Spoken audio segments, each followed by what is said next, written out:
எதிர்த்து பேசிட்டு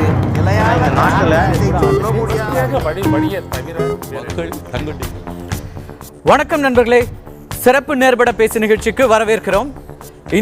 இன்றைய நாளும் கூட அடுத்தடுத்த நாட்களில் கடந்த ஞாயிறு அன்று ஏற்படுத்தப்பட்ட அரசியல் நகர்வுகளை ரொம்ப முக்கியமாக சட்டமன்ற உறுப்பினர்களுடைய அதிமுக சட்டமன்ற உறுப்பினருடைய தலைவராக சசிகலா தேர்ந்தெடுக்கப்பட்ட இந்த நாளிலிருந்து இன்றைக்கு வெள்ளிக்கிழமை வரை அரசியல் ஸ்திரத்தன்மை அற்ற ஒரு சூழல் தமிழகத்தில் நிலவிக் கொண்டிருக்கிறது. அடுத்து புதிதாக ஒரு முதல்வர் வரப்போகிறாரா, அல்லது ஏற்கனவே இருக்கிற முதல்வர் தொடர முடியுமா, அல்லது வேறு ஏதாவது வகையிலான முடிவுகளை ஆளுநர் எடுப்பாரா என்ற பல்வேறு கேள்விகள் எழுப்பப்படுகின்றன. ஆளுநர் வித்யாசாகர் ராவ் சென்னை வந்த பிறகு அவரை நேற்றைக்கு இருவருமே சந்தித்தார்கள். இன்றைக்கும் கூட பல்வேறு நிகழ்வுகள் அரசியல் களத்தில், தமிழக அரசியல் களத்தில் கவனிக்கத்தக்கதாக இருந்தது. இன்று காலை தலைமைச் செயலாளர், டிஜிபி, சென்னை மாநகர காவல் ஆணையர் 3 பேரையும் அழைத்து 50 நிமிடங்கள் ஆளுநர் நிறைய விஷயங்களை விவாதித்திருக்கிறார். கிடைத்த தகவல்கள் அடிப்படையில் ஏற்கனவே இருக்கிற குற்றச்சாட்டுகளை விசாரித்து தகவல் அளிக்கும்படி கேட்டிருப்பதாக தெரிகிறது. சட்டமன்ற உறுப்பினர்கள் அவர்களுடைய விருப்பத்திற்கு மாறாக அடைத்து வைக்கப்பட்டிருக்கிறார்கள் என்ற குற்றச்சாட்டு ஓபிஎஸ் அவர்கள் தலைமையில் இருக்கிற அணியில் இருக்கிற திரு சண்முகநாதன் கொடுத்த அந்த புகாரின் மீது நடவடிக்கை கேட்டிருக்கிறார், அறிக்கை கேட்டிருக்கிறார். அது குறித்த விசாரணை நடந்து கொண்டிருப்பதாக தகவல்கள் இருக்கின்றன. இன்னொரு பக்கம் இன்றைக்கு மதுசூதனன் நீக்கப்பட்டிருக்கிறார். அந்த கட்சியினுடைய அவைத்தலைவராக இருந்த மதுசூதனனை அடிப்படை உறுப்பினர் பதவியிலிருந்து நீக்கியிருக்கிறார் திருமிகு சசிகலா. இன்னொரு பக்கம் என்னை நீக்குவதற்கு அவருக்கான அந்த அதிகாரம் இல்லை என்கிற கருத்தை மதுசூதனன் வைத்திருக்கிறார். இன்று மாலையும் கூட தொண்டர்களை 2 பேருமே தனித்தனியாக சந்தித்தார்கள். போயஸ் இல்லத்தில் சந்தித்த வி.கே. சசிகலா அந்த தொண்டர்களுக்கு கட்சி பலமாக இருக்கிறது, ஒற்றுமையாக இருக்கிறது என்பதாகலாம் கருத்தை சொல்லி ஆளுநர் நல்ல முடிவை எடுப்பார் என்கிற கருத்தை பதிவு செய்திருக்கிறார். அதே போல ஓ பன்னீர்செல்வம் தன்னுடைய இல்லத்திலிருந்து காபந்து முதல்வராக இருக்கிற திரு பன்னீர்செல்வமும் அதே போல ஒரு நன்றி தெரிவித்திருக்கிறார் தனக்கு ஆதரவு தெரிவித்தவர்களுக்கு. ஆனால் இதெல்லாம் ஒரு பக்கம் இருக்கிறது. இன்னொரு பக்கம் சிவில் சொசைட்டியில் இருக்கிற ஒரு பெரிய கவலையாக இருப்பது என்பது பிப்ரவரி 28ஆம் தேதி பட்ஜெட் தாக்கல் செய்யப்பட வேண்டும். தமிழக அரசாங்கத்தினுடைய பட்ஜெட் தாக்கல் செய்யப்பட வேண்டிய ஒரு நெருக்கடியான ஒரு சூழல். ஏற்கனவே 67% மேலாக வருவாய் இழப்பு இருக்கிற ஒரு மாநிலம். பல்வேறு தருணங்களில் விவசாயிகள் பிரச்சனைகளை தொடங்கி பல பிரச்சனைகளை மாநிலம் எதிர்கொண்டு இருக்கிறது. இப்படியான ஒரு சூழலில் இன்னைக்கு இருக்கிற இந்த அரசியல் ஸ்திரத்தன்மையற்ற ஒரு சூழல் என்பது எவ்வளவு நாட்களுக்கு நீடிக்கும்? ஆளுநர் உடனடியாக ஒரு முடிவை எடுப்பாரா? என்ன மாதிரியான முடிவை எடுப்பார்? அவருக்கு முன்னால் இருக்கின்ற வாய்ப்புகள் என்னெல்லாம் இருக்கின்றன என்கிற கேள்விகள் இருக்கின்றன. இந்த பிரச்சனை என்பது உடனடியாக அணுகப்பட வேண்டும், உடனடியாக ஒரு தீர்வு கொண்டு வரப்பட வேண்டும் என்கிற ஒரு குரல்களும் தொடர்ந்து எழுந்து கொண்டிருக்கின்றன. இது குறித்து தான் நாம் விவாதிக்க இருக்கின்றோம். இன்றைய நம்முடைய சிறப்பு விவாதத்தில் பங்கேற்கிறார்கள் மூத்த வழக்கறிஞர் திரு காந்தி, அதேபோல் அதிமுகவின் சார்பாக அந்த அவங்களுடைய திரு புகழேந்தி அவர் அங்கே கர்நாடகாவில் இருந்த அந்த அதுக்கான தலைமை செயலாளராக இருக்கிறார். கர்நாடக மாநில செயலாளர் திரு புகழேந்தி. அவரை இன்னும் புதிதாக அறிமுகப்படுத்த வேண்டும் என்றால், அந்த வழக்கில் விசாரிக்கப்பட்ட போது ஜெயலலிதா அவர்களுக்கு ஜாமீன் கொடுத்தவர், அந்த அடிப்படையில் தொடர்ந்து அவர்களோடு பயணித்து கொண்டிருந்தவர். அதே போல் திரு ஓ பன்னீர்செல்வம் அவர்கள் அணியின் சார்பாக தூத்துக்குடி செல்வம், பத்திரிகையாளர் திரு பிரியன், பாரதிய ஜனதா கட்சியின் சார்பாக திரு நாராயணன், திராவிட முன்னேற்ற கழகத்திலிருந்து திரு மனு. அனைவருக்கும் வணக்கம். காந்தி சார், உங்கள்கிட்ட நிறைய கேள்விகள் இருக்கிறது. இப்போ ஆளுநர் என்ன செய்ய போகிறார் அப்படிங்கிறத ஒட்டுமொத்த மக்களுடைய எதிர்பார்ப்பாக இருக்கிறது. எப்போ ஒரு முடிவு வரும், இதில் என்ன கிளைமாக்ஸ் வரும், அந்த முடிவு என்பது எவ்வளவு விரைவாக எடுக்கப்படும் அப்படிங்கிறதெல்லாம் இருக்குது. என்னெல்லாம் வாய்ப்புகள் இருக்குது அவர்கிட்ட? வந்த உடனே அவர் ஓ பன்னீர்செல்வம் தன்னுடைய ராஜினாமா கொடுத்த உடனேயே அதை ஏற்றுக்கொண்ட உடனே அதை அவர் திரும்பி பெறப்பார். உடனடியாக அட்வொகேட் ஜெனரல் இருக்கிறார்கள், சொலிசிட்டர் ஜெனரல்ஸ் இருக்காங்க ஹைகோர்ட்டில். இவருக்கு ஒரு சந்தேகம் இருந்தால் உடனே அவங்கள அழைச்சி, இதை பாருங்கள், இந்த மாதிரி இருக்குது, சட்டத்தில் வாட் ஐ டூ அப்படின்னு அவங்கள கேட்டிருக்கலாம். இதை நான் ஏற்றுக்கொள்ள முடியுமா அல்லது உடனே நிராகரிக்க வேண்டுமா என்பதை கேட்டிருக்க வேண்டும். மிக முக்கியமான இதெல்லாம் ஆளுநர் அவர்கள் உடனடியாக அன்றைக்கே செய்திருந்தால் பிரச்சனை அன்றே முடிந்திருக்கும். அவர் வாங்கி கொண்டார்கள், எடுத்து வைத்துக்கொண்டு இவரையும் கூப்பிட்டு பேசுகிறார். அப்புறம் இவரை அனுப்பிவிட்டு மீண்டும் சசிகலாவை கூப்பிட்டு பேசுகிறார். இருவரையும் அனுப்பிவிட்டு மீண்டும் 2 நாட்கள் சும்மாவே இருக்கிறார். ஆளுநர் என்பவருக்கு மிக பலம் பொருந்திய ஒரு அதிகாரி, நாட்டினுடைய தமிழகத்தினுடைய மிகச்சிறந்த பெரியவராக இருக்கக்கூடிய ஆளுநர் அவர்கள் இவ்வளவு காலத்துக்கு இருக்க வேண்டியதே இல்லை. அவருக்கு தெரியும் தமிழகத்தினுடைய பிரச்சனைகள் தெரியும். தமிழகத்தில் ஆட்சி இல்லாமல் பல நாளாக நாடு பழுவட்டு கொண்டிருக்கிறது. செக்ரட்டேரியட்டில் யாரும் வேலை செய்வதே இல்லை. இன்னும் செய்ய வேண்டிய அத்தனை வேலைகளும் பாக்கி இருக்கிறது. தமிழகத்தில் எல்லாம் வறண்டு கிடக்கிறது. நாடு பூரா தமிழகம் முழுவதும் வறண்டு கிடக்கிறது. எங்கே பார்த்தாலும் பசி பட்டினியாக இருக்கின்ற ஒரு மாநிலத்திற்கு ஆளுநராக இருக்கின்றவர் உடனடியாக இதை அன்றைய முடிவெடுத்து அன்றைக்கே முடிவை சொல்லியிருந்தால் இவர் இன்றைக்கு பிரச்சனை இவ்வளவு ஆகியிருக்காது. ஆளுநர் அவர்களுக்கு கடுமையான வேலை இருக்கிறது, செய்தே ஆக வேண்டும். இங்கே இருக்கக்கூடிய அரசியல் சாசனம் எல்லாத்தையும் படித்தக்கூடிய அட்வொகேட் ஜெனரல் இருக்கிறார், அடிஷனல் சொலிசிட்டர் ஜெனரல் இருக்கிறார், மீண்டும் மற்ற அதிகாரிகள் இருக்கிறார், கவர்னர் இருக்கிறார். இத்தனை அதிகாரிகள் இருக்கின்ற பொழுது அவர்களை நாம் அழைத்து உடனடியாக முடிவெடுத்திருக்கலாம். இல்ல, இப்போ நீங்க சொன்ன மாதிரி அவருக்கும் தெரிஞ்சிருக்கும் தமிழகம் முழுக்க வறட்சி மாநிலமாக அறிவிக்கப்பட்டிருக்கிறது. இது போல பல்வேறு பிரச்சனைகள் இருக்கின்றன. பட்ஜெட் நான் சொன்னேன், அதுக்கான தயாரிப்புகள் தேவைப்படுகிறது. அதிகாரிகளுக்கு என்ன செய்யறது அப்படிங்கிற ஒரு குழப்பம் இருப்பதாக உயர் அதிகாரிகள் எல்லாம் சொல்றாங்க. எதை நம்ம ஃபாலோ பண்றது, என்ன விதமான ஒரு ரிசல்ட் வரப்போகுது இப்படி எல்லாம். ஆனால் இதையெல்லாம் ஆளுநரும் புரிந்திருப்பார். அவருக்கு இருக்கிற ஒரு பிரச்சனையாக ஒருவேளை நேற்றைக்கு அவரை 2 தரப்பிலையுமே சந்திக்கிறாங்க. 2 தரப்பில இருந்து மனுக்கள் கொடுக்கப்படுகின்றன. திரு ஓ பன்னீர்செல்வம் அவர்கள் அணியிலிருந்து தான் மிரட்டப்பட்டதாக சண்முகநாதன் எம்எல்ஏ ஒரு புகாரை கொடுக்கிறார்.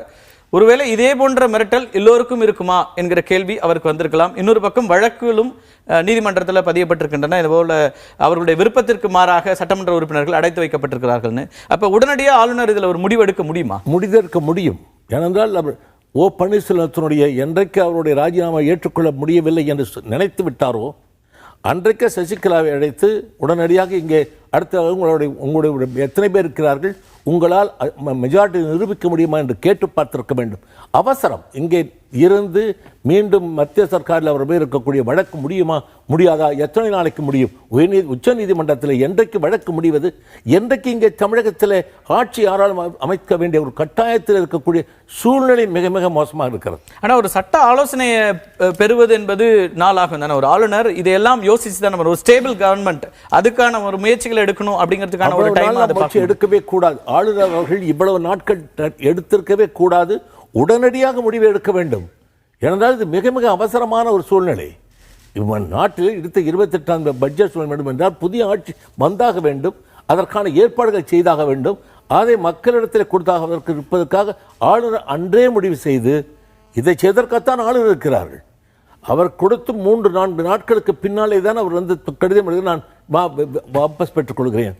வாபஸ் பெற்றுக்கொள்ள முடியுமா முடியாதா என்கின்ற ஒரு பெரும் கேள்வி. முடியாது என்கின்றது பெரியவர்கள் நாம் சொல்லிக் கொண்டிருக்கிறோம். முடியாது, வாபஸ் பெறுவதற்கு முடியாது. ஒரு முறை கொடுத்து ஏற்றுக்கொள்ளப்பட்டு விட்டால் நீங்கள் அதை திருப்பி பெற்றுக்கொள்ள முடியாது. அந்த ராஜினாமா என்பது நிர்பந்தத்தின் அடிப்படையில் மிரட்டி என்னிடம் வாங்கப்பட்டது அப்படின்னு ஒரு புகாரை அவர் கொடுக்கிறார். எப்படி இருந்தாலும் ஒரு முறை ஏற்றுக்கொண்டு விட்டால் அதற்கு மறுபடியே கிடையாது. இல்ல, அப்படியான ஒரு புகாரை திரு பன்னீர்செல்வம் ஆளுநரிடம் கொடுத்தால் ஆளுநர் அதை பற்றி திரும்ப விசாரிக்க மாட்டாரா? எனக்கு ஒரு நெருக்கடியான காலத்துல நான் விரும்பாமல் நிகழ்ந்த ஒரு விஷயம் அது, அப்போ எனக்கு ஒரு நெருக்கடி கொடுக்கப்பட்டது அப்படின்னு ஒரு கருத்தை அவர் முன்வைக்கும் போது அது குறித்து அவர் வந்து ஒரு சட்ட ரீதியான ஒரு விளக்கத்தை பெற வேண்டிய ஒரு சூழல் இருக்காது ஆளுநர். இருக்கவில்லை. ஏனென்றால் ஒரு முறை ஏற்றுக்கொண்டு விட்டால், ராஜினாமாவை ஏற்றுக்கொண்டு விட்டால் அதை மீண்டும் பெறுவதற்கு வழியே கிடையாது. அதை பற்றி நாளை விழிப்பதே வேஸ்ட். இல்லை, இப்போ சட்ட ரீதியாக என்ன அப்படிங்கிறது பார்க்க போக லேமனோட இதில் ஒரு சாமானியர்களுடைய பார்வையில் என்ன பார்க்க வேண்டியிருக்குன்னா, அவர் சொல்கிற குற்றச்சாட்டு உண்மையாக இருக்கும் பட்சத்தில் அப்படின்னு எடுத்துக்கிட்டு பார்க்குறாங்க. அப்போ அவ்வளவு ஒரு முக்கியமான பொறுப்பில் இருந்த ஒரு முதலமைச்சராக இருக்கிற ஒருத்தரையே இப்படி நடந்திருக்கிறதுனா மற்ற சட்டமன்ற உறுப்பினர்களுக்கு என்ன ஆகும்? அப்போ அவங்களும் அந்த மாதிரியான ஒரு நெருக்கடியில் இருக்கிறாங்களா அப்படிங்கிற கேள்விகள் எழும்போது தான் ஆளுநர் இதுக்காக நேரம் எடுக்கிறாரா? தான் முதல்ல சொன்னேன், இந்த பிரச்சனை வருகின்ற பொழுது உடனடியாக வழக்கறிஞர்களை பெரிய அட்வொகேட் ஜெனரல், அட்டர்னி ஜெனரல் எல்லாம் அழைத்து உடனே அதை கேட்டிருக்க வேண்டும். அங்கே டெல்லியிலே அட்டர்னி ஜெனரல்களே சொல்லுகிறார்கள், நீ திரும்ப பெற முடியாது என்பதை சொல்லுகிறார்கள். இங்கே உடனே எடுத்து இவருடைய ஒப்பீனியன், அவருடைய opinion, just get the opinion from all the legal experts here and immediately can announce it to the Panneerselvam. Now I cannot do that. This is what the view of these people, so then I can't do nothing. So immediately what next to? உடனே பார்த்திருக்க வேண்டும். சசிகலாவை கூட பண்ண முடியுமா?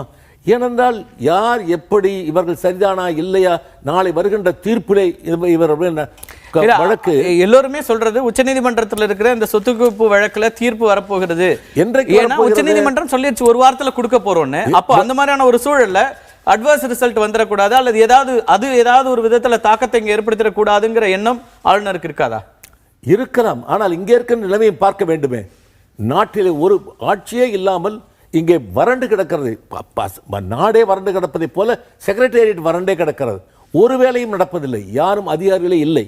அந்த சூழ்நிலையில இல்ல அவர் இன்னைக்கு வந்து சீஃப் செக்ரட்டரியோ டிஜிபியோ கமிஷனரையோ அவர் அழைத்து பேசியது என்பது அதையெல்லாம் நார்மல்சிக்கு கொண்டு வரதாகவும் கூட இருக்கலாம்ல, நமக்கு தெரியல. சீஃப் செக்ரட்டரியை கூப்பிட்டு நீங்க வந்து அட்மினிஸ்ட்ரேஷன் என்னவா போயிட்டு இருக்கு, என்ன நடக்குது. ஏன்னா முதலமைச்சர் வந்து காபந்து முதலமைச்சராக இருக்கிற நேரத்தில் ஒரு அட்மினிஸ்ட்ரேட்டிவ் ஹெட்டா இருக்கிற ஆளுநர் அதை என்ஷூர் பண்ணவும் இருந்திருக்கலாம். 50 நிமிட ஒரு சந்திப்பு நடந்திருக்கிறது. அப்போ அவர் இந்த காலம் எடுக்கிறதுங்கிறதே ஒரு தவறானது அப்படிங்கிறது உங்களோட பார்வையா இருக்கா? முதல்கட்ட பார்வையா? காலம் எடுக்க முடியாது. என்னென்றால் டிஸ்கிரிஷனரி பவர் உண்டுல்ல கவர்னரை பொறுத்த வரைக்கும், அவருக்கான டிஸ்கிரிஷனரி பவர்ஸ் தானே. டிஸ்கிரிஷனரி பவரே இல்லை, இதுல ஏற்றுக்கொள்ள வேண்டிய கட்டாயம்.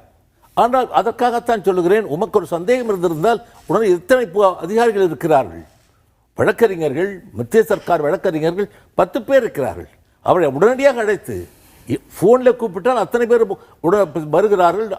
அங்கே எல்லோரையும் கேட்டிருக்கலாம். கேட்ட முடிவை அப்பொழுது இருக்கிற சூழலை அவர் வந்து உள்துறைக்கு அறிக்கையாக அனுப்பியிருக்கிறாரு. உள்துறையிலிருந்து பேசி அதற்கு பிறகு அடுத்த கட்ட நடவடிக்கைகள் எடுக்க வேண்டிய தேவையும் இருக்கலாம்.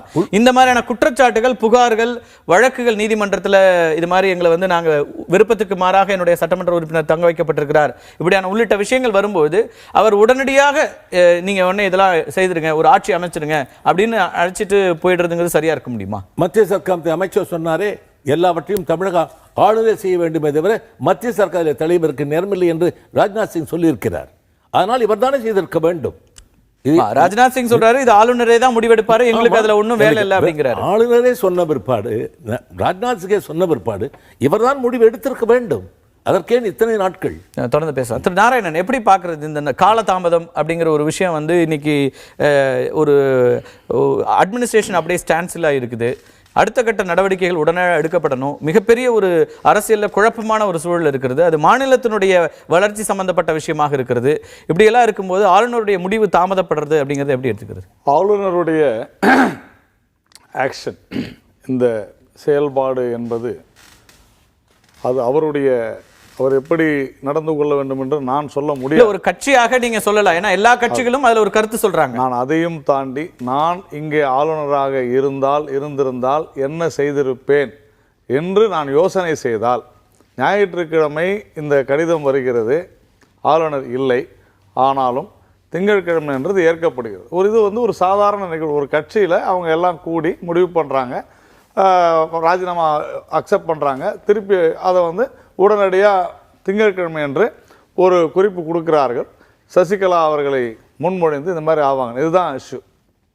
ஆனால் இந்த சசிகலா அவர்களுக்கு பதிலாக தமிழகத்தில் இருக்கக்கூடிய ஏதாவது ஒரு சட்டமன்ற உறுப்பினருடைய பெயரை முன்மொழிந்து இவர்தான் என்று சொல்லியிருந்தால், எனக்கு தெரிந்து நான் ஆளுநராக இருந்திருந்தால் மறுநாளே அவரை நியமித்திருக்க முடியும். நியமனம்தான், நான் தேர்ந்தெடுக்க முடியாது, நியமனம் செய்திருக்க முடியும். ஆனால் வந்திருப்பது யார் என்று சொன்னால் சட்டமன்ற உறுப்பினர் இல்லை. அப்போது ஏற்கனவே அவர் மீது பல வழக்குகள் நிலுவையிலே இருக்கிற காரணத்தினால, தவிர இது அக்செப்ட் பண்ணுறது திங்கட்கிழமை மதியத்திற்கு மேலே. ஆனால் காலையிலேயே பெங்களூரு கர்நாடக அரசு வழக்கறிஞர் அதை உச்சநீதிமன்றத்திலே மென்ஷன் பண்ணி, உச்சநீதிமன்றத்தில் இருக்கிற நீதிபதி இன்னும் ஒரு வாரத்துக்குள்ளே கொடுக்குறோன்னு சொன்ன பிறகு ஒரு ஆளுநராக நான் உறுதியாக அந்த வழக்கில் என்ன மாதிரியான விளைவுகள் வரும் என்பதை யோசனை செய்து உடனடியாக, ஏற்கனவே இவர் மீது பல வழக்குகள் நிலுவையில் இருக்கிறது, சில வழக்குகள் தீர்ப்பு சொல்லப்பட்டிருக்கின்றன. இந்த மாதிரி நேரத்தில் ஒரு எம்எல்ஏவாக இருந்து பிரச்சனை இருந்தால் தேர்தல் ஆணையம் பார்த்துக்கும். ஆனால் எம்எல்ஏவாக இல்லாத பொழுது ஆளுநருடைய கடமை அவர் மீதான வழக்குகள் நிலுவையில் இருக்கிறதா, என்ன மாதிரியான பிரச்சனை. சொத்து குவிப்பு வழக்கை தொடங்கி வைத்தவர் திரு சுப்பிரமணியசாமி. இந்த வழக்கை தொடங்கி வைத்தவர் 97-6 தொடங்கினார் அவர். இது குற்றச்சாட்டுகளை தொடங்கி அவர் சொல்றாரு, நீங்க தீர்ப்புகளா காத்திருக்க வேண்டாம், உடனே பதவி பிரமாணம் செய்யணும், சட்டப்படி ஆளுநர் இதை தாமதிக்க முடியாது அப்படிங்கிற கருத்தை முன்வைக்கிறாரு.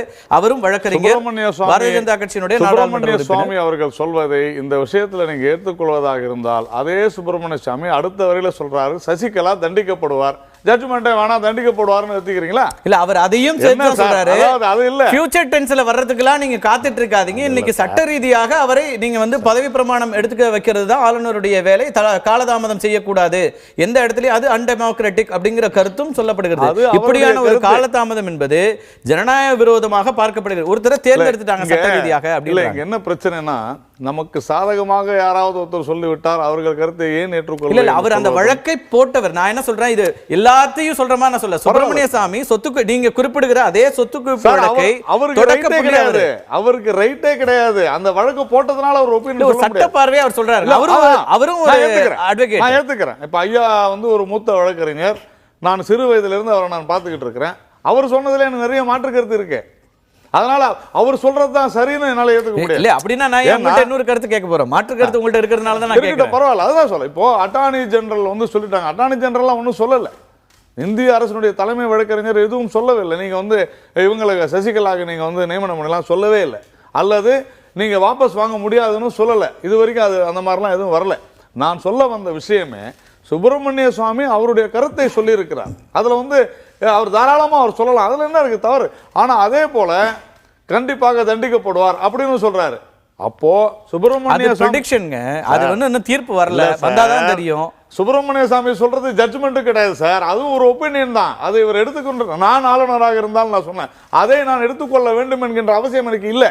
ஏன் சொல்றேன், எங்களை பாஜகவை பொறுத்தவரையில எங்களுடைய நிலைப்பாடு சட்டப்படி யார் வந்தாலும் எங்களுக்கு கவலை இல்லை. ஆனால் முறைப்படி நடக்க வேண்டும். ஒன்று.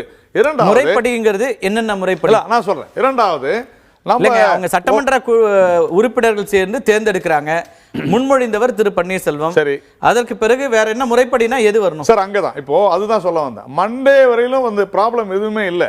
அதன் பிறகுதான் என்ன ஆகுது, இவரு சசிகலா அவர்களுடைய இந்த வழக்குகள் உள்துறைக்கு ஏன் அம்சாங்க கூட சில பேர் கேள்வி கேட்டாங்க. சிபிஐயினுடைய வழக்குகள் சில இருக்கின்றன. அதே மாதிரி ஃபெரா கேசஸ்லாம் இருக்குது. அந்தந்த துறை சார்ந்து இதனுடைய விவரங்களை கேட்டிருக்கலாம். கேட்கணும். நானா இருந்தா கேட்பேன். கேட்டு இதுல ஏதாவது கண்டிப்பா அவங்க வரணும்ல. ஒரு நாள் வச்சுங்களேன், ஒரு நாள் 2 நாள் வச்சுங்க. கடந்த ஞாயிறு நியாயமே கிடையாது. இது நியாயம் இல்ல. திங்கட்கிழமை தொடங்குச்சு, இன்னைக்கு வெள்ளிக்கிழமை இல்லங்க. இருக்கட்டும். இன்னைக்கு ஈவென்ட்ஸ், செயின் ஆஃப் ஈவென்ட்ஸ் திங்கட்கிழமை சாயந்தரம் நடக்குது. நியாயமா செவ்வாய்க்கிழமை அல்லது புதன்கிழமை நடந்திருக்கணும். ஆனா புதன்கிழமை நாம இங்க உட்கார்ந்து போதான் பார்த்தோம், இவர் திடீர்னு என்னை கட்டாயப்படுத்தி விட்டார்கள் என்று ஒரு புகாரை சொல்லும் பொழுது உறுதியாக ஒரு ஆளுநராக அவருடைய கடமை இது சரியா தவறா? உங்க டைம் லைன் படியே சொல்றேன். உங்க டைம் லைன் படியே திங்கட்கிழமை அவரோட ராஜினாமாவை அக்செப்ட் பண்ணிக்கிட்டீங்க. அதுக்கப்புறம் புதன்கிழமை தான் வராரு ஆளுநர். எவ்வளவு முக்கியமான காலகட்டம். ஒரு அரசியல்ல நீங்க வந்து ராஜினாமா அக்செப்ட் பண்ண பிறகு தமிழ்நாட்டினுடைய அரசியல் முக்கியத்துவம் வாய்ந்த நகர்வு அடுத்த கட்டமா போகுது. நடுவுல கொஞ்சம் பக்கத்தை காண அவர் உடனடியா விரைந்து செயல்பட்டு டெல்லிக்கு செல்றாரு. ஏன் அங்க என்ன உள்துறை அமைச்சர்ல இருந்து தலைமை வழக்கறிஞர்ல அத்தனை பேர் பாக்குறாரு. நம்பர்ஸ் இருக்கு, ஆட்சி அமைக்க இருக்கு. திரு காந்தி அதை தான் சொன்னாரு, உடனடியாக ஆட்சி அமைத்திற்கு பொம்மை வழக்குக்கு பிறகு அங்க பரேடு பண்ணணுன்ற அவசியமே கிடையாது. பேசலாம். ஒரே ஒரு கேள்வி, துணை கேள்வி மட்டும் உங்கள்கிட்ட. இப்ப ஒரு சட்டமன்ற உறுப்பினராக அவர் இல்ல, ஆனா அதே நேரத்தில் அவர் மேல வழக்குகள் இருக்கு. அதனாலதான் இந்த காலதாமதம். சட்டமன்ற உறுப்பினராக இருந்திருந்தால் உடனடியாக அவரை வந்து அழைத்திருப்பார் அப்படின்னு ஒரு கருத்து முன்வைக்கிறாரு. ஆனாலும் கூட இன்றைக்கு இருக்கக்கூடிய சூழ்நிலையில அதற்காக காத்து தார்மீகம் சூழல்லாம் நம்ம மற்றவங்களுக்கு உங்கள்கிட்ட லீகலா அது ஏதாவது பைண்ட் ஆகுதான்னு நான் கேட்கிறேன். அது இருக்கலாம். ஆனால் கூட இருக்கின்ற சூழ்நிலையிலே அது ஏற்றுக்கொள்ள வேண்டிய கட்டாயத்திலே அவர் இருக்கிறார் என்பதுதான் நான் சொல்ல முடியும். நம்ம அடிப்படை வாதமே, உங்களோட அடிப்படை வாதமே சட்டப்படி அவர் உடனடியாக பதவியேற்க வேண்டும் அப்படின்னா நீங்க வந்து இந்த கேள்வி முன்னாடி வருது. அவர் சட்டமன்ற உறுப்பினராக இல்லை, வழக்குகள் இருக்கு, அதனால ஆளுநர் தாமதிக்கிறாரா அப்படின்னு வருது. அதற்காகத்தான் சொன்னேன், உடனடியாக சட்டமன்றத்தை பார்த்து கேட்டு அந்த முடிவை அங்கே அவர் எடுத்திருக்க முடியும். அதற்காக அவர் தான் யாருக்காகவும் காத்திருக்க வேண்டிய அவசியம் இல்லை. நான் சொன்னேன் இல்லை, முடியும் சாரி முடியும். அதாவது அவர் அங்கே தான் டிஃபர் ஆகிறேன். எங்கே டிஃபர் ஆகிறேன்னா, அவர் சட்ட ரீதியாக சூழ்நிலை என்பதை அவரும் உணர்ந்திருக்கிறார். அவருடைய பிரச்சனை என்னன்னா, ஒரு காமன் மேனா, அவர் மூத்த வழக்கறிஞர் ஆனாலும் அவர் ஒரு நான் காமன் மேனா பார்க்குறேன், உடனடியாக இந்த பிரச்சனைலாம் தீரணும்னு நினைக்கிறதுல எந்த மாற்று கருத்து இல்லை. ஆனால் ஒரு ஆளுநர், அதனால தான் நான் முதலே சொன்னேன், நான் ஆளுநராக இருந்தால் அப்படின்னு பார்க்கும்பொழுது நாளைக்கு ஒரு பிரச்சனைனா ஆளுநர் தான் வந்து பதில் சொல்லி ஆகணும், எப்படி நீ நியமனம் பண்ணு. இதே ஒரு எம்எல்ஏவா இருந்தாலும் வச்சுங்களேன், நான் பதில் சொல்ல வேண்டிய அவசியம் இல்லை, எலெக்ஷன் கமிஷன் தான் பதில் சொல்லணும். ஆனா இங்க பிரச்சனை, இங்க வந்து பாரதிய ஜனதா கட்சியினுடைய ஊடக பிரிவினுடைய பொறுப்பாளராக திரு நாராயணன் அவர்கள்ட்ட தான் கருத்து கேட்கிறேன். நான் ஆளுநரான அப்புறம் அடுத்ததா நீங்க நான் திருமிகு வி.கே. சசிகலாவாக, நான் திரு ஓபிஎஸ் பன்னீர்செல்வம் அப்படி வர வேண்டாம். அது பாரதிய ஜனதா கட்சியாக நான் பதில் சொல்லணும்னா ஆளுநருடைய விஷயங்களுக்கு நாங்க பிஜேபி என்னங்க செய்ய முடியும்? நான் ஒரு கட்சி பிரதிநிதியோட கருத்து தான் கேட்டேன். நான் உங்கள்ட்ட ஆரம்பத்திலே சொன்னேன், நான் உங்கள்கிட்ட வந்து எல்லா கட்சிகளுக்கும் பார்வை இருக்கு, உங்க கட்சி எங்களுடைய பார்வை இதுதான்.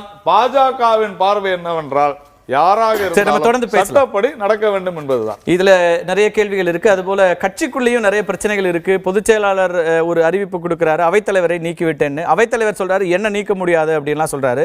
பல்வேறு குழப்பங்கள் நீடிக்கின்றன. தொடர்ந்து பேசும் ஒரு சிறிய இடைவேளைக்கு பிறகு. எதிர்த்து பேசிட்டு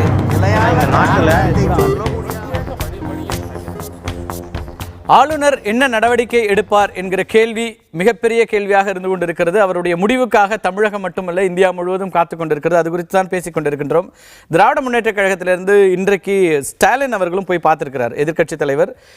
என்ன உங்களோட நிலைப்பாடு என்ன இந்த விஷயத்தில்? சட்ட ரீதியாக ஒரு அரசாங்கம் அமைக்கப்படணும் அல்லது இந்த ஒரு தேக்க நிலை இருக்கக்கூடாது அப்படின்னு பார்வையை முன்வைக்கிறாரு. என்ன உங்களுடைய நிலைப்பாடு இதில்? முதலில் எங்கள் தரப்பு ஒரு குற்றச்சாட்டும் இருக்குது. இந்த ஒரு ஸ்தம்பித்து போன அரசு, முடங்கி போன நிர்வாகம், கிட்டத்தட்ட ஒரு சில மாதங்களாகவே நாங்கள் இதை பார்த்துட்ருக்கோம். குறிப்பாக இந்த கடந்த 10 நாட்களில் வந்து இது ரொம்பவே முடங்கி போயிருக்கு. இப்போ கூட பார்த்தீங்கன்னா சமீபத்தில் வந்து ஒரு ஜோக்கு போட்டிருக்காங்க, வார்டில் கவுன்சிலர் இல்லை, முனிசிபாலிட்டியில் பிரசிடென்ட் இல்லை. இப்போ 2 நாளாக பார்த்தீங்கன்னா தொகுதியில் எம்எல்ஏ கூட இல்லை. ஏன்னா ஒவ்வொரு எம்எல்ஏ வந்து அவங்கவுங்க முகாமில் கூட்டமாக இருக்கிறாங்க. இந்த ஒரு சூழ்நிலையில் குறிப்பாக வந்து பார்த்தீங்கன்னா சட்டம் ஒழுங்கு, தண்ணீர் தட்டுப்பாடு, பன்னீர் செல்வம் சொல்கிறது தண்ணீர் தட்டுப்பாடு, அதுக்கப்புறம் இந்த வறட்சி மாநிலமாக இருந்த சூழ்நிலை, இது எல்லாத்துக்கும் சரியான நடவடிக்கைகள் வந்து எடுக்கவே இல்லை இந்த அரசு. அதனால் இந்த அசாதாரண சூழ்நிலை நிலவுகின்ற காலத்தில் ஆளுநர் வந்து அரசியல் அமைப்பு சட்டத்தின்படியும் சட்ட ரீதியான ஒரு முடிவு எடுக்க வேண்டும். இப்போ வந்து ஏற்கனவே சட்ட ரீதியான முடிவுகள் பற்றி இங்கே கொஞ்சம் நம்ம விவாதிச்சிட்டோம்.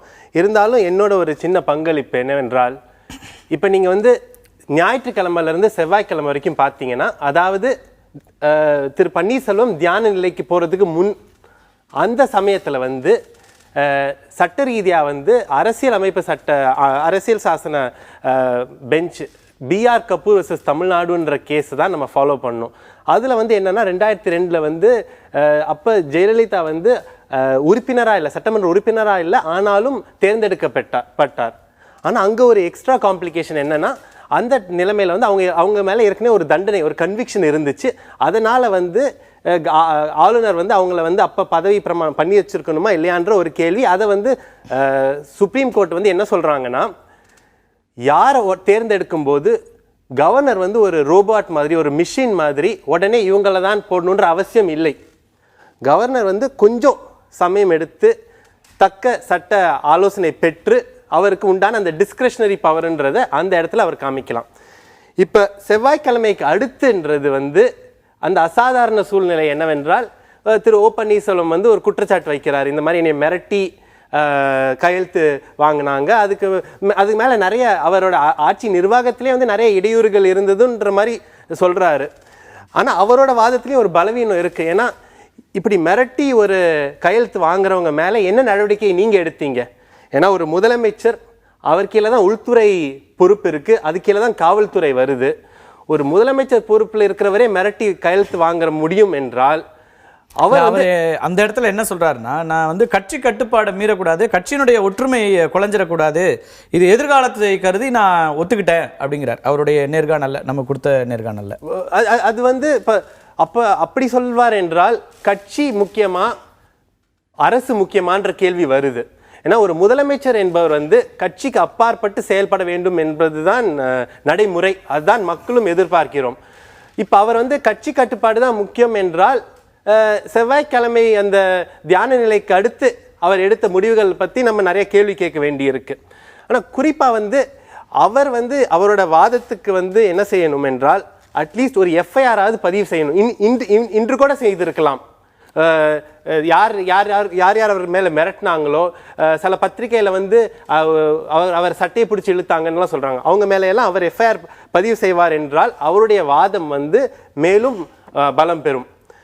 இப்ப ஒருவேளை அதெல்லாம் அவர் வந்து ஆளுநர்கிட்ட கொடுத்துருக்கலாம்ல, புகாரா என்ன கொடுத்துருக்காரு ஏதுன்னு நமக்கு தெரியாது, விசாரணை நடக்கிறதானும் இதுவரைக்கும் தெரியல. நீங்க சொல்றது வெளிப்படையா இந்த விஷயங்களை செய்திருக்கலாம், அதை பத்தி அவரே பேசியிருக்கலாம். செய்திருக்கலாம் கண்டிப்பாக. இப்ப அடுத்து வந்து ஒரே ஒரு சின்ன பாயிண்ட். இப்ப அதான் டியூஸ்டேக்கு அப்புறம் இப்படி திரு பன்னீர்செல்வமும் என்னால் வந்து எனக்கும் சட்டமன்ற உறுப்பினர்களின் ஆதரவு இருக்கு என்ற ஒரு வாதம் வைக்கிறார். இப்ப ஆளுநர் வந்து இந்த இரண்டு கம்பீட்டிங் கிளைம்ஸ், இரண்டு பேரும் சொல்றாங்க எங்களுக்கு ஆதரவு இருக்குன்றது.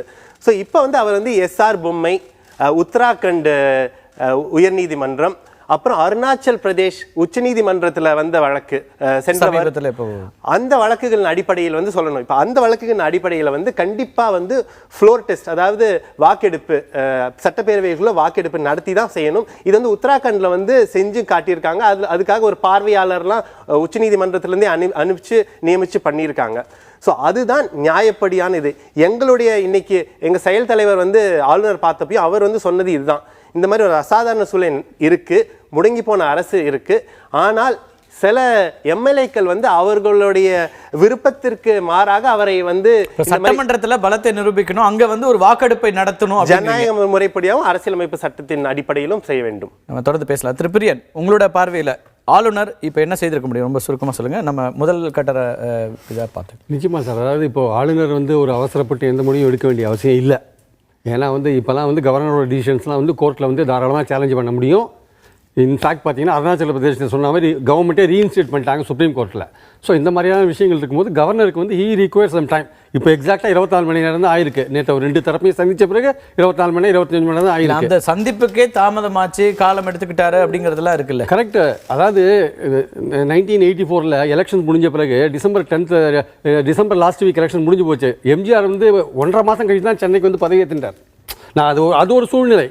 ஸோ அதனால் வந்து இது ஒரு பெரிய இந்த கேப் வந்து நீங்கள் பெருசாக எடுத்துக்க வேண்டாம். ஏன்னா கவர்னர் ரிக்வயர் சம் டைம். அவர் ஒரு அவசரமான முடிவு எடுத்துட்டு அது பலவிதமான விமர்சனங்களுக்கு ஆளாகிறது வந்து அதை வந்து நீங்கள் எப்படி பார்ப்பீங்க? அது வந்து ஒரு பெரிய விஷயமா இருக்கும். அதனால தான் சொல்கிறேன் நான், governor can take some time, அதில் ஒன்றும் சந்தேகம் கிடையாது. ரெண்டாவது, இது ஒரு கிளியர் கேஸ் கிடையாது.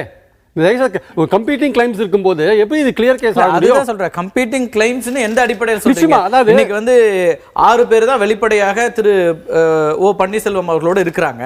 அப்போ மற்றவர்கள் இதுவரைக்கும் வெளிப்படையா எந்த கருத்தையும் சொல்லல. அவங்க ஒருவேளை நிர்பந்திக்கப்பட்டிருக்காங்க அப்படிங்கிற அவரோட கிளைம் சரியா அப்படிங்கிறது விசாரிக்கணும்னா அது நேரடியா ஆளுநர் அவர்களை வரவழைச்சே கூட பார்த்துருக்கலாம்ல. ஆளுநர் மாளிகைக்கு வாங்கன்னு சொல்லி ஆளுநர் மாளிகைக்கு வந்து எம்எல்ஏ வரவழைச்சு வந்து நீங்க அதெல்லாம் வந்து ஏற்கனவே வந்து கையெழுத்து கொடுத்துருக்காங்க. இல்ல யாருக்கு ஆதரவு கொடுக்குறீங்க? இப்ப அதிமுக பொதுச் செயலாளர் அதை கையெழுத்துக்களை வாங்கி நாங்க கொடுத்துருக்கோம்னு சொல்றாங்க. அது வந்து அவர் ஏற்கணுமா வேண்டாமா அப்படி இல்ல, இது ஒரு கிளியர் கேஸா இருந்தா அவர் ஏத்துப்பார். இப்போ ஒரு தேர்தலுக்கு அப்புறம் ஒரு கட்சி மெஜாரிட்டி வருது வச்சுக்கோங்க, அப்போ ஒரு லிஸ்ட் கொண்டு கொடுக்கும்போது கம்பீட்டிங் கிளைம் இங்க கிடையாது, அது ஒரு கிளியர் கேஸ், கவர்னர் உடனே கூப்பிடுவாரு. But here it is not the case like this. என்னன்னா பாத்தீங்கன்னா இங்க முதல்ல பார்த்தீங்கன்னா யாரை ப்ரப்போஸ் பண்ணுறாங்களோ, யாரை சிஎம் ப்ரப்போஸ் பண்ணுறாங்களோ அவங்க வந்து அது எலிஜிபிலிட்டி, அவங்க ஒரு வாரம் கழிச்சு ஒரு கேஸில் ஒரு இது வர போகிறது, அவங்களுக்கு எப்படிப்பட்ட முடிவு வருமோ இப்போ ஒரு அரேஞ்ச்மெண்ட் இப்போ ஒரு அரேஞ்ச்மெண்ட் பண்ணிட்டு திருப்பி ஒரு வாரம் கழிச்சு மாதிரி அதை ரிவர்ஸ் பண்ண வேண்டி இருக்குமோ அப்படிலாம் இருக்குது. ஆனால் ஸ்ட்ரைட்டாக பார்த்தீங்கன்னா ஏன் வந்து இப்போ கவர்னர் இன்னும் யோசிக்கிறார் நான் நினைக்கிறேன்னா, இந்த எம்எல்ஏஸோட ஃப்ரீ வில் இருக்கா இல்லையா ஒரு சந்தேகப்படுறார். எம்எல்ஏஸோட ஃப்ரீ வில் இருக்கா? ஏன்னா இன்னைக்கு வந்து பிபி வந்து ஹைகோர்ட்டில் சொல்லலாம் எம்எல்ஏஸ்லாம் அசம்பிளியில் இருக்காங்கன்ட்டு. பட் எல்லா சேனலும் நேஷனல் லெவலில் சேனல்ஸ் காமிக்கிறது நீங்கள் பார்க்குறீங்க. எம்எல்ஏஸ் எப்படி இருக்காங்க அவங்க சொல்லலாம், எம்எல்ஏஸ் கூட சொல்லலாம் நாங்கள் வந்து ஒன்றா இருக்கோம், ஒரு டூர் போயிருக்கோம் எல்லாம் கூட சொல்லலாம். But the fact remains that அவங்க வந்து ஒரு கண்டக்டர் டூரில் இருக்காங்கன்ற மாதிரியான விஷயங்கள் தான் வருது. ஸோ கவர்னரை பொறுத்த மட்டும் அவர் வந்து டைம் எடுத்துக்கிறது வந்து இட் இஸ் குவைட் குட். எனக்கு வந்து அதில் வந்து பெரிய விதமான கான்ட்ரவர்சி எதுவும் தேவையில்லை. ரெண்டாவது பன்னீர்செல்வம் கிளைமுக்கு வரும்போது பார்த்தீங்கன்னா பன்னீர்செல்வம் நான் மிரட்டி வந்து என்ன வாங்கிட்டாங்க, அதை வந்து ரீகன்சிடர் பண்ணுங்க, இல்லை எனக்கு ஒரு ஃப்ளோர் டெஸ்ட்டுக்கு சான்ஸ் கொடுங்க அப்படிலாம் அவர் சொல்கிறார். ஆக்சுவலாக வந்து அதுக்கும் வந்து கவர்னர் வந்து யோசிக்கலாம். ஏன்னா இது சட்டப்பூர்வமாக அதுக்கு இடம் இல்லைன்னு சொல்லலாம். அதில் வந்து அந்த விண்டோ ஆஃப் டிஸ்கிரிப்ஷன் இருக்குது மறுபடியும் கவர்னருக்கு, அதில் அவர் ஈ கேன் திங்க் ஓவர் என்ன பண்ணலான்ட்டு. ரெண்டாவது இன்னொன்று பார்த்தீங்கன்னா ஏன் வந்து ஒரு முதல்வராக இருக்கிற பன்னீர்செல்வம் வந்து மிரட்டின போது கையெழுத்து போட்டு வந்து உடனே ஏன் சொல்லலை அப்படின்னா, நீங்கள் உங்கள் இன்டர்வியூவில் வந்து ஒரு கட்சி கட்டுப்பாடுன்றாரு. அப்போ மட்டும் உங்கள் கட்சி கட்டுப்பாடை காப்பாற்ற தெரிஞ்ச உங்களுக்கு இப்போ நீங்கள் சொல்லாதிருந்து அதே கட்சி கட்டுப்பாடை காப்பாற்றிட்டு போயிருக்கலாமே. இப்போ வந்து ஏன் வெளியில் சொன்னீங்க? What was your city? ஏன் சொன்னீங்க? அதே கட்சி கட்டுப்பாட்டை நீங்க தொடர்ந்து மெயின்டைன் பண்ணலாமே, நீங்க ஏன் பண்ணல நீங்க? சோ இந்த மாதிரி விஷயங்கள் பல அப்படியான ஒரு கட்டுப்பாட்டை ஏன் வந்து இவ்வளவு இப்போ அதே காப்பாத்திக்கலாமே தொடர்ந்து கட்சி கட்டுப்பாட்டை. அதாவது 2001 மாண்புமிகு புரட்சித் தலைவி அம்மா அவர்கள் 2 முறை மரியாதைக்குரிய அண்ணன் ஓபிஎஸ் அவர்களுக்கு 2 முறை முதலமைச்சர் பதவி அவர்களுக்கு சட்டப்படியான ஒரு நெருக்கடி வரும்பொழுது இவர்தான் சரியாக இருப்பார், நம்பிக்கையாக இருப்பார் என்று மாண்புமிகு புரட்சித் தலைவி பல நாள் சொல்லிட்டோம், பல பேர் பேசியிருக்கிறாங்க. சரி, அதுக்கு பிறகும் கூட இப்பவும் சமீபத்தில் கூட 5ஆம் தேதி, அதாவது மாண்புமிகு புரட்சித் தலைவி அம்மா அவர்கள் இறந்த டிசம்பர் 5ஆம் தேதி இரவு கூட அரசியல் சட்டப்படி ஒரு முதலமைச்சர் காலமாகிவிட்ட பிறகு உடனடியாக ஒரு அமைச்சரவை பதவியேற்க வேண்டும் என்கிற சட்டப்படி, அரசியல் சட்டப்படி உடனே பதவியேற்கணும். அப்போ கூட எல்லோருமாக சேர்ந்து மரியாதைக்குரிய அண்ணன் ஓபிஎஸ் அவர்களை நீங்கள் தான் முதலமைச்சராக இருக்க வேண்டும் என்று சொல்லி அனைவருடைய விருப்பத்தின் பேரில், கட்டாயத்தின் பேரில் தான் இவர் வந்து முதலமைச்சராக வராரு. அவருடைய விருப்பத்துக்காக வரல. சரி, வந்தாச்சு. கடந்த 5ஆம் தேதி, அதாவது பொதுச் செயலாளர் பதவி மாண்புமிகு புரட்சித் தலைவி அம்மா அவர்கள் இறந்த பிறகு பொதுச் செயலாளர் பதவி காலியாக இருந்துச்சு. அதில் மரியாதைக்குரிய சசிகலா அம்மாவை வந்து தேர்ந்தெடுத்து அவங்களை பொதுச் செயலாளர் ஆக்குனாங்க. ஆனால் முதலமைச்சர் பதவி காலியாக இல்லை. ஏற்கனவே முதலமைச்சர் பதவியில் அண்ணன் ஓபிஎஸ் அவர்கள் தொடர்ந்து அவங்க இருக்காங்க. இன்னும் சொல்ல போனீங்கன்னா பெர்ஃபார்மன்ஸ் வைஸ் கூட நீங்கள் வந்து அவருடைய செயல்பாடு அடிப்படையில் பார்த்தீங்கன்னா ஜல்லிக்கட்டு பிரச்சனையில இருந்து வர்தா புயல், இதுக்கு முன்னாடி 2 முறை முதலமைச்சரா இருந்தார்ல, அப்பெல்லாம் பெர்ஃபார்ம் பண்ணலையா? இல்ல, அது கூட நான் என்ன சொல்றேன், அது அம்மா இருந்தாங்க. இல்ல, பெர்ஃபார்ம் இல்ல, அதுக்கு இல்ல. அப்ப யாரும் இந்த கேள்வி எழுப்பல. அப்ப என்ன பண்ணோம்? இல்ல, நான் என்ன கேக்குறேன், அப்ப என்ன பண்ணோம்னா, இப்போ நம்ம தொடர்ந்து சொல்றோம், இது நான் வாதத்துக்கு தான் கேட்கிறேன். அவரே சொன்னாரு, திரு பன்னீர்செல்வம் என்ன சொன்னார்னா, நான் வந்து முதலமைச்சராக இருக்கிறேன், என்னோட அமைச்சரவையில் இருக்கிறவங்க எல்லாம் மொத்த பேரும் வந்து முதலமைச்சரை மாத்துங்க, இன்னொருத்தரை கொண்டு வாங்கன்னு சொன்னா அது எனக்கு ஹியூமிலியேஷனா இருக்கு. கண்டிப்பா. அதே ஹியூமிலியேஷன் அவர்கள் உயிரோடு இருந்தபோது, ஜெயலலிதா அவர்கள் இருந்தபோது கோவிலாக சென்று எல்லோருமே சொல்லிக் கொண்டிருந்தார்கள், உடனடியாக முதலமைச்சராக அம்மா வரணும் அப்படின்னு. அம்மாங்கிறது இன்னொரு விஷயம் கேட்டீங்கன்னா, எல்லாமே தலைவர்களை சார்ந்து, தலைவர்கள் இல்லாத சைனியங்கள் வெற்றி பெற்றதா சரித்திரம் இல்லை. ஒரு தலைவரை வைத்துத்தான், அந்த தலைவர் தான் இந்த கட்சியினுடைய அடையாளம். இன்னும் சொல்ல போனீங்கன்னா மாண்புமிகு புரட்சித் தலைவி அம்மா தான் இந்த இயக்கத்தினுடைய முகவரி எல்லாமே. அதனால நீங்க அதுக்குள்ள நீங்க அப்படிதான் அந்த மாதிரியான ஒரு முகவரியா, அப்படி ஒரு முகமாக இவங்களை நீங்க தான் ப்ரொஜெக்ட் பண்ணீங்க. இன்னொன்னு பொதுச் செயலாளர் ஆக்குறதுக்கு யார் ப்ரொஜெக்ட் பண்ணாங்க, யார் கொண்டு போய் வீட்டுல கொடுத்தாங்க?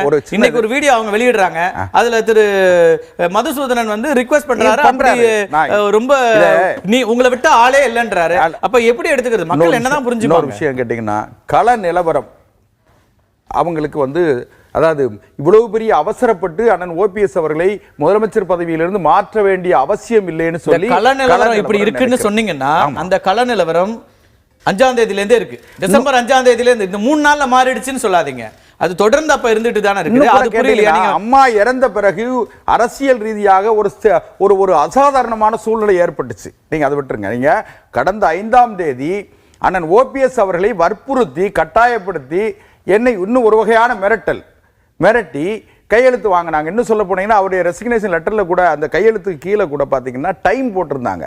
1 மணி 1 மணி 41 நிமிஷமா என்னமோன்னு சொல்லி ஒரு டைம் போட்டிருந்தாங்க.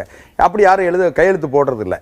இதுல இருந்து என்ன தெரியுதுன்னா, அவர் தன்னுடைய விருப்பத்திற்கு விரோதமாக நிர்பந்திக்கப்பட்டிருக்கிறார். இதான் பத்தியே பேசுறதுக்கு ஒரு 2 நாள் நேரம் எடுத்துக்கிட்டாரு. ஒரு மன அழுத்தம். நான் என்ன சொல்றேன்னா, நான் எந்த பாதையில அம்மா அவர்கள் 2 முறை முதலமைச்சர் பதவியை கொடுத்தார்கள், நம்பிக்கையோடு கொடுத்தார்கள், அதை நாம் பாதுகாத்தோம். மாண்புமிகு புரட்சித் தலைவி அம்மா தான் நமக்கு ஒரு அடையாளம் கொடுத்தார்கள்.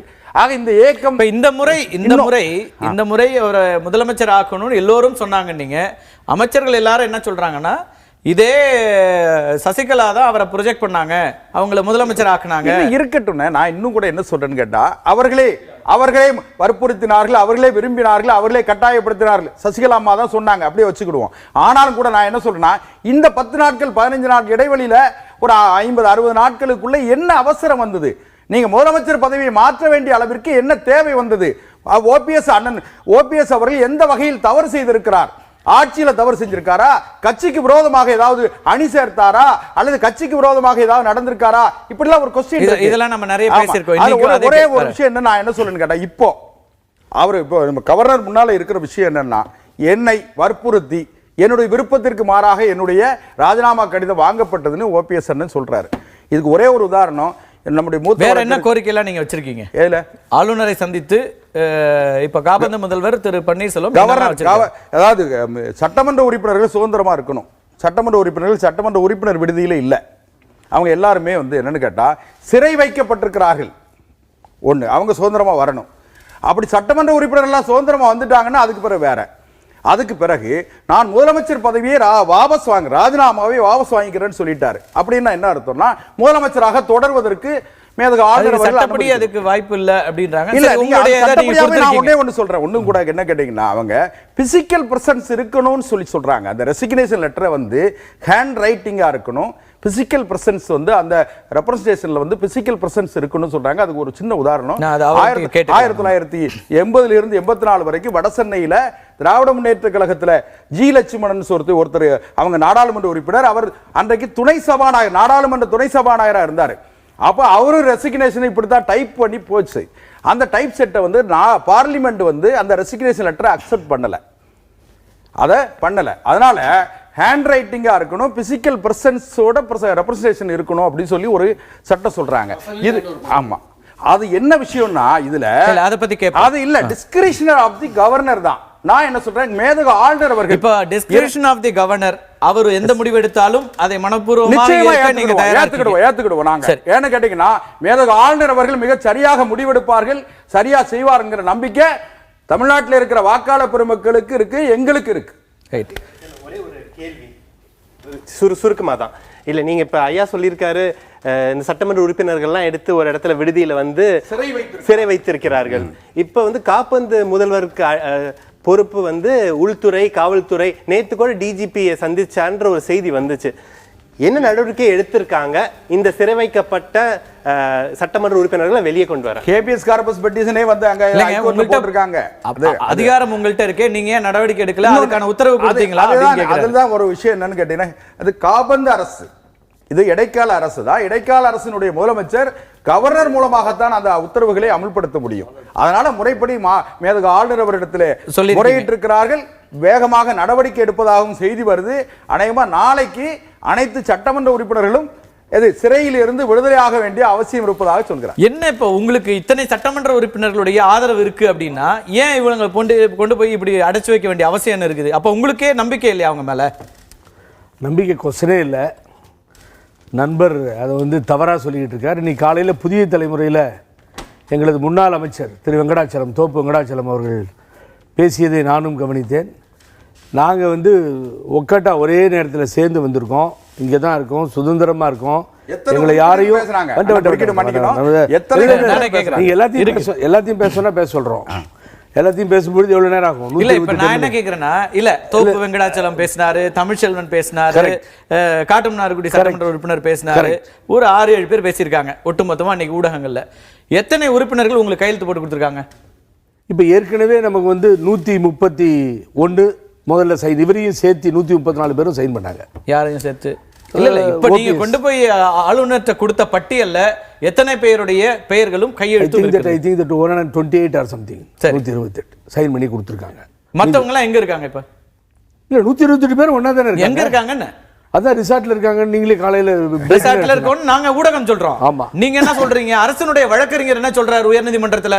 தப்பா எல்லாரும் சட்டமன்ற விடுதியில இருக்காங்கன்னு சொல்றாரு. எப்படி சொல்ல முடியும்? இல்ல ஒரு நிமிஷம் சொல்லி யாரையும் சொல்லிட்டு மன்னிப்பு கேட்டு இல்ல ஒரு நிமிஷம் ஒருத்தர் பேச, அவருக்கான கேள்வி என்ன விட்டீங்கன்னா தான் பேச முடியும். என்னன்னு கேட்டீங்கன்னா யாரையும் அடைச்சு வைக்கல, அவங்க எங்க வேணாலும் நடமாடலாம்.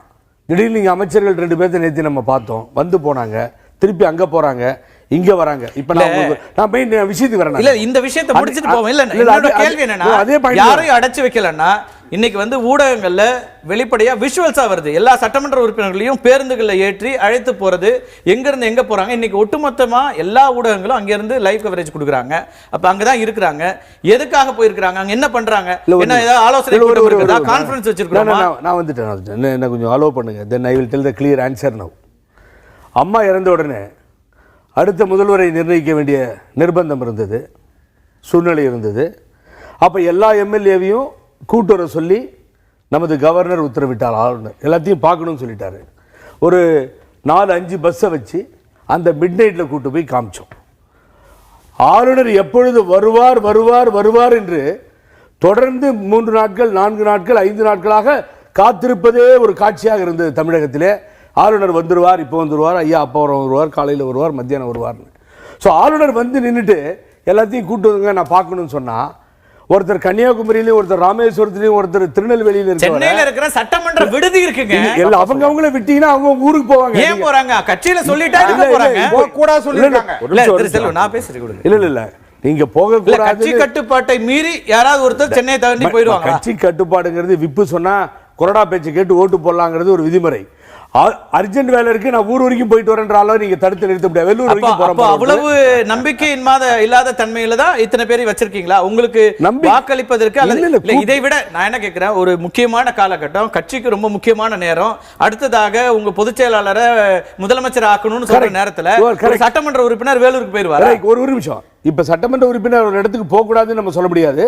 ரெண்டாவது என்ன சொல்ல வரேன்னா, எப்ப கவர்னர் வராருன்னு தெரியலீங்களே, ஆளுநர் எப்ப வராருன்னு உங்களால சொல்ல முடியல, என்னால சொல்ல முடியல, இந்த ராஜ்பவனால சொல்ல முடியல, யாராலையும் சொல்ல முடியலையே. அப்ப நீங்க வர வரைக்கும் அப்படியே உட்கார்ந்துருங்கன்னு சொல்லி ஒரு ஜனநாயக முறையில் ஒரு ஆளுக்கு உத்தரவு போடுறது சரின்னு எப்படி சொல்றீங்க? அப்ப நம்ம கொண்டு போய் ஒரு இடத்துல அடைச்சு வைக்கிறது சரியா? எப்ப நடக்கல, எதுல நடக்கல சொல்லுங்க நீங்க. ஏன் நடந்துச்சு? எப்ப நடந்தது? 1984 என்டிஆர் கேஸ்ல அதான் நடந்தது.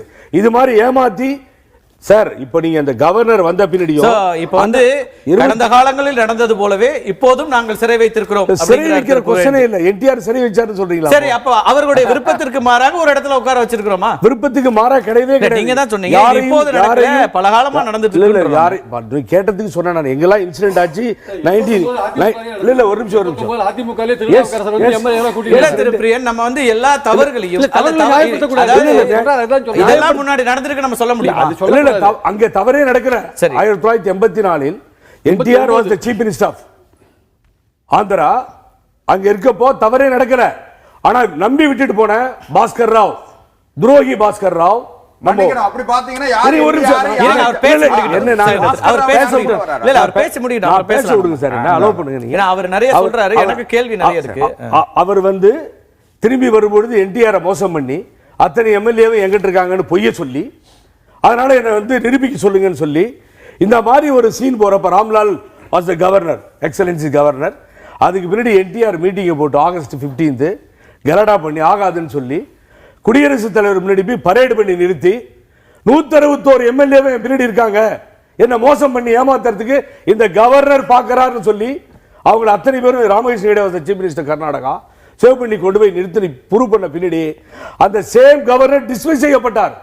இது வரலாறு. சரி, இது இங்க என்ன நடக்குது நீங்க நல்லா நினைச்சு பாருங்க. ஒவ்வொரு நாளும் இந்த கவர்னர் டிசிஷன் எடுக்காததால ஒரு இயக்கத்தை சார்ந்த தொண்டர்கள் திசை மாறி போறாங்க, சண்டை நடக்குது, ரோட்ல கலடா நடக்குது. ஒரு இயக்கத்தை சார்ந்த தொண்டர்கள் திசை மாறி போறதுங்கிறது அப்போ அவங்க தலைமை மேல அவ்வளவு ஈடுபாடு இல்லாம பிடிப்பு இல்லாம இருக்காங்க. தலைமை கொஸ்டினே இல்ல சார். தயவு செஞ்சு கார்த்திக் சார் நீங்க கவனிக்கணும். இப்ப எதுக்காக இந்த கேப் கொடுக்குறீங்க? இப்ப அவர் அண்ணன் சொன்ன மாதிரி அந்த கேள்வி உங்களுக்கான உரிமை இருக்கு. ஆனா நான் கேட்கறது இல்ல, நீங்க வந்து கேள்வி கேட்பதற்கு உரிமை இருக்கிறது. ஏன் ஆளுநர் காலதாமதம் செய்கிறார், உடனே செய்யணும்னு. ஆனா உங்களுக்கு ஒரு பதற்றம் இருக்கான்னு நான் கேட்கிறேன். இவர்களை நம்மால ஒட்டுமொத்தமா வைத்துக்க முடியாது, இருக்க மாட்டாங்கன்னு நினைக்கிறீங்களா? இந்த இயக்கத்துல பதற்றமே கிடையாது. நீங்க வேணா புதிய தலைமுறைக்கு சொல்லுங்க, கொண்டு வந்து நிறுத்திடலாம். யாருன்னு சொல்றீங்களோ எங்க பொதுச் செயலாளர்கிட்ட சொல்லி கொண்டு வந்து நிறுத்திடலாம். இங்க பதற்றம், ஏமாற்றம் இதெல்லாம் எங்களுக்கு தெரியாது. நாங்கள் அந்த வழியிலையும் வரவில்லை, எங்களுக்கு கத்துக் கொடுக்கவே இல்லை. ஒண்ணு அவ்வளவு கஷ்டப்பட வேண்டாம். அங்க இருக்கிற செய்தியாளர்கள் வந்து என்ன சொல்றாங்க, நாங்க உள்ள போய் பார்த்துட்டு பேசுறோம்ன்றாங்க. நான் கூட்டி போறேன். சரி, I will take this responsibility. I will show. So உங்களுக்கு வந்து இப்ப ஆளுநர் ஏன் இத வந்து டிலே பண்றாரு? இது வந்து சரியில்லை. இங்க இருக்கிற ஒரு இது ஒரு மக்கள் மத்தியில என்னை பொறுத்தவரை ஆளுநர் தாமதிப்பது சரியான ஜனநாயக முறை அல்ல. இதுல எந்த காரணம் சொன்னாலும் ஏற்றுக்கொள்ளப்படாது. இன்னொன்னு சொல்றேன், ரிசிக்னேஷன் கொடுத்தோன்னே அக்செப்ட் பண்ணிட்டாங்க சார். அக்செப்ட் பண்ண முன்னாடி இவர் சீஃப் மினிஸ்டர் டெம்பரரியா இருக்காரு. இவர்கிட்ட என்ன ஆளுநருக்கு வேலை? அவர் தான் வெளியில போற சொந்த காரணத்துக்கான்னு சொல்லிட்டாரு. கான்ஸ்டிடியூஷன்ல மறுபடியும் இவரை கூப்பிட்டு பேசுறதுக்கு இடம் இருக்கா? கேட்டா மிரட்டுறேன்றாரு. யார் மிரட்டப்பட்டவர்? யார்? இந்த நாட்டினுடைய முதல்வர். மிரட்டப்பட்டவர் யார்? பொதுத்துறை அமைச்சர் ஆளுநரை சந்திக்கிறதுக்கு, ஆளுநரை சந்திப்பதற்கு இந்த பொசிஷன்ல இருக்கணும், இந்த நிலையில இருக்கணும்னு ஏதாவது இருக்கா? இல்ல நாளைக்கு காந்தி சார் நினைச்சாருன்னா பார்க்கலாம், அவர் அப்பாயின்மெண்ட் கொடுத்தா பார்க்கலாம், நான் சந்திக்கணும் நினைச்சா நான் பார்க்கலாம், நீங்க பார்க்க முடியும். இப்பதானே நமது அருமை நண்பர்கள் சொன்னாங்க மிரட்டி இருக்காருன்னு சொல்லி சொன்னாரு. அவரை கண்டினியூஸா மிரட்டிட்டாங்க, அந்த சைன் கூட டைம் போட்டிருக்காங்கன்னு சொன்னா இத குழந்தையா? ஒரு பொம்பளையை கையை பிடிச்சிடுன்னு சொன்னா இந்த ஆள் இழுத்துருவாரா? ஒரு மரியாதையோட பேசுவோம். இந்த அரங்கத்துல யாரா இருந்தாலும் தனி மனித விமர்சனத்துக்குள்ள போக, தனி நபர் தாக்குதல் வேண்டாம், விமர்சனங்களை வைங்க. இப்ப தவறாக நடந்து கொண்டு இவர் ஃபோர்ஸ் செய்யப்பட்டு அறிவுறுத்தப்பட்டாலோ மிரட்டப்பட்டாலோ தவறா நடந்துக்குவாரா? உங்ககிட்ட ஹோம் டிபார்ட்மெண்ட்டே உங்க கையில தான் இருக்கு, போலீஸே உங்க கையில தான் இருக்கு. யார் உங்களை வந்து மிரட்ட முடியும்? கட்சிக்குள்ள ஒரு அசிங்கம் வந்துடக்கூடாதுங்கிறதுக்காக நாகரிகம் கருதி அவர் அமைதி காத்தார். இதான் சார் உண்மை. அப்ப இப்ப என்ன நடந்துட்டு இருக்கு? இல்ல இப்ப எந்த நாகரிகமா இருக்காரு இப்ப? இல்ல இப்ப என்ன நாகரிகம்? எல்லையை தாண்டி நீங்க மிரட்டும் போது அதுக்கு பிறகு டிப்ரஷன் ஆச்சு, என்ன பண்ணுவாங்க? வெடிச்சுவாங்க. ஒண்ணு அத வெடிப்பு தான். கவனிங்க, ஏமாற்றப்பட்டார் அப்படின்றதுக்கும் ஏமாற்றன்னு சொல்றதுக்கும் ஏமாந்தன் சொல்றதுக்கு நிறைய வித்தியாசம் இருக்கு. ஏமாந்தன் சொல்றது தான் சரியா இருக்கும். ஏமாந்தன் சொல்றது சார் உண்மை. அத சொல்லிட்டாரு எல்லா மீடியாலயும். சாதாரண மனிதன் குக்கிராமத்துல இருக்க உங்களுக்கு சார் உங்களுக்கு கணம் இல்லனா எல்லா எம்எல்ஏ சுதந்திரமா விடுங்க சார். சட்டமன்ற உறுப்பினர் சுதந்திரமா விடுங்க. உங்களுக்கு அவங்க பொண்டாட்டி பிள்ளைகளை பேச விட மாட்டாங்க. இல்ல உங்களுக்கு எதுமே கிடைக்காதால எம்எல்ஏ காணோம். எம்எல்ஏ சார் விடுங்க, அவங்க ஹாஸ்டல்ல தங்கட்டும். எம்எல்ஏ ஹாஸ்டல்ல தங்கட்டும். முதல்ல வந்து கவர்னரே காணோம், அப்புறம் எம்எல்ஏ காணன்றத பத்தி நம்ம பேசுவோம். அதுதான் நீங்க குறுக்கிட விரும்புறீங்க. கவர்னரே வந்து இப்படி காலதாமதம் படுத்துறாரு, இதனால பெரிய அளவிற்கு இங்க குழப்பங்கள் நிலவுது அப்படிங்கிற ஒரு குற்றச்சாட்டை புகழேந்தி வைக்கிறாரு. பிரியன் சொன்ன விஷயத்துல ஒரு விஷயத்துல நான் ஒத்து போறேன். இது காலதாமதம் அல்ல, மிக விரைவாக ஆளுநர்கள் செயல்பட்டு கொண்டிருக்கிறான்னு தான் நினைக்கிறேன். ஆனா அவர் புகழேந்தி ஒரு விஷயம் சொல்றாரு, ராஜினாமா அப்போ வந்து தெரியலையா உடனே. இதே ஜெயலலிதா அவர்கள் செய்த போது நீங்க என்ன பண்ணிட்டு இருந்தீங்க? ஒரு முறை என்னுடைய கையெழுத்தே இல்லைன்னு சொல்லி சொன்னாங்களா இல்லையா? ராஜினாமா கடிதத்தை திரும்ப பெற்றாங்களா இல்லையா?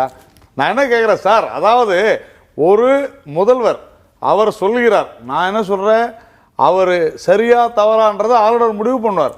அவர் சொல்லுகிறார் என்னை வற்புறுத்தி இந்த கையெழுத்தை வாங்கினார்கள் அப்படின்னு சொல்லும் பொழுது ஒரு ஆளுநருடைய கடமை அதை விசாரிப்பது. இதுல எந்த விதமான பிரச்சனையும் கிடையாது. நீங்க வந்து who are you to say நீங்க யார் கான்ஸ்டிடியூஷன் படி ஒரு போக முடியாதுன்னு நீங்க எப்படி இன்னைக்கு எதிர்க்கட்சி தலைவர் ஸ்டாலின் கூட போயிருக்கிறாரு. நாம எப்படி சொல்ல முடியும்? ஒவ்வொரு நாளும் ஒரு சீஃப் மினிஸ்டர் வருவாரு, அடுத்த நாள் வந்து சொல்லுவாரு என்ன மிரட்டி வாங்கிட்டாங்கன்னு. ஒவ்வொரு கட்சியிலயும் ஒவ்வொரு சீஃப் மினிஸ்டர் சொல்லும்போது ஒத்துக்கலாமா? இஷ்யூ தயவு செஞ்சு புரிஞ்சுங்க. ஞாயிற்றுக்கிழமை கொடுத்த உடனே திங்கட்கிழமைக்கு ஒத்துக்கிட்டாங்க. ப்ராப்ளம் அது இல்லை. இன்னைக்கு ரொம்ப ஸ்மூத்தா போயிருக்க வேண்டியது எங்க ப்ராப்ளம்னா ஏடிஎம்கேல ப்ராப்ளம். உங்களுடைய கட்சியில நடந்த ப்ராப்ளத்தை ஆளுநர் மேல போடக்கூடாது. கட்சியில உங்களுக்குள்ள இருந்த பிரச்சனைகள்னால பிளவினால ஒரு பிரச்சனை உருவாயிருக்கு. அந்த பிளவை நீங்க வந்து உருவாக்கியது அதிமுக தான்றதை நீங்க ஏத்துக்கணும். முதல்ல சார் நிச்சயமா நீங்க பேசணும், நிறைய பதில் சொல்லணும். நம்ம ஒரு பிரேக் எடுத்து வரலாம். இததான் அவங்க செஞ்சிட்டு இருக்காங்க. இததான் அவங்க செஞ்சிட்டு இருக்காங்க சார். உண்மை இததான் ஒரு வாரமா செஞ்சிட்டு இருக்காங்க. நம்ம பேசலாம், ஒரு பிரேக் எடுத்துட்டு வரலாம். பாரதிய ஜனதா கட்சி அதிமுகவில் பிளவை உண்டாக்குதுன்னு அதிமுக சொல்றாங்க. பாரதிய ஜனதா கட்சி சொல்லுது அதிமுகவில் இருக்கிற பிளவை நீங்க ஆளுநர் மேல போடாதீங்க, உங்களுடைய பிரச்சனைகளை உட்கட்சி பிரச்சனைகளை ஆளுநர் மீதான ஒரு பிரச்சனையாக திருப்பாதீங்க, ஆளுநர் செயல்படலன்னு கொண்டு வராதீங்கன்ற கருத்தை முன்வைக்கிறாங்க. தொடர்ந்து பேசும் ஒரு சிறிய இடைவேளைக்கு பிறகு.